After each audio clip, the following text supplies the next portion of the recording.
Hello, I'm Ian Vosser, and I'm going to show administrators how they can enable Jamboard in the Google Admin Console and get that app pushed out to Chromebooks.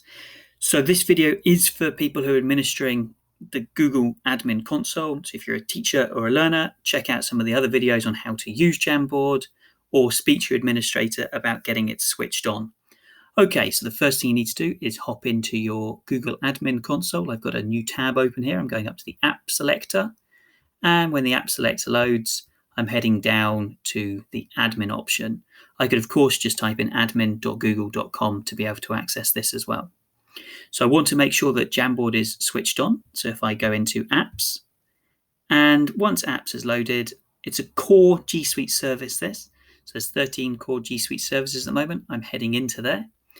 And as you can see, I've got my services and my service status. So I can have this on for my organizational unit or any of my child organizational units, and I can be really granular about who has access to what service. In this case, everything is switched on for all my organizational units. Just go into the Jamboard service here, though, so you can see how that option works. Over on the right-hand side, I've got a little drop-down menu. It says on for everyone. By selecting that option, I can turn it off for everyone as well. Or I can go into particular organizational units and set that. Now it says changes may take up to 24 hours to propagate to all users. Generally speaking, service changes happen a lot quicker than that. But if you click on the eye, you can have a little read on the Google Docs about how propagation happens and how it can take a bit of time as well. So that's worth checking out. So once I've made sure that my service is on for everyone and I've got that saved, I might want to make the app available to everyone who's using it on Chrome devices. So the Google Jamboard app has some additional services to the browser-based version, which is why you may want to get that app pushed out. So going to my home, I'm about to undertake some device management. So I'm going to go across and select my devices option. And within the devices option, because it's a Chrome app, I'm going to look at the Chrome device management when it loads.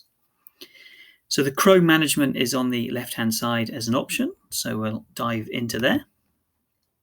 And from here, I have a number of options about whether I'm managing browsers or devices. I'm looking at managing an app, but I could also do it with extensions as well. So we'll go in and we'll look at the apps section here. So on my main organizational unit, I'm allowing users to install other apps and extensions. So that basically means everything on the Chrome web store is open and permitted. But of course, I have a lot of control about that and I can change it.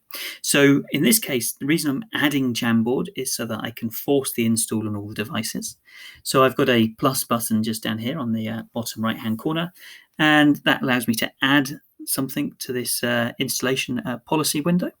And I'm going up to select the Add from Chrome Web Store option. The Chrome Web Store option loads, and I've got to decide whether it's an extension or an app. I am aware it is an app, so I'm just tapping on apps there.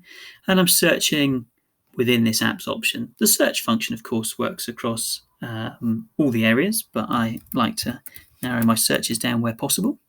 So I've just typed in Jamboard into that search criteria, and the top option that pops up here is Jamboard. I press select, and the page loads with some options for how I'd like Jamboard to be administered.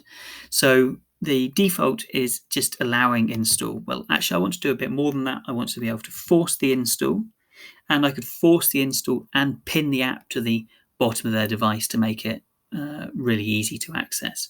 I would certainly advise forcing the install and pinning if it's something that's going to see a lot of use, just to make it really easy for users to be able to access. If this is replacing your whiteboards, then pinning, I think, is an absolute must. And once I've made that option, I just head up and save right up there. Okay, well, I hope this video has been really useful. I hope it's helped you see how you can enable Jamboard. You can force the install and also pin it to make it really easy and accessible for users. Please grab me on Twitter at Mr. Vosser if you've got any questions or ideas about other videos that might help you in administrating your Google Admin Console. Thanks very much.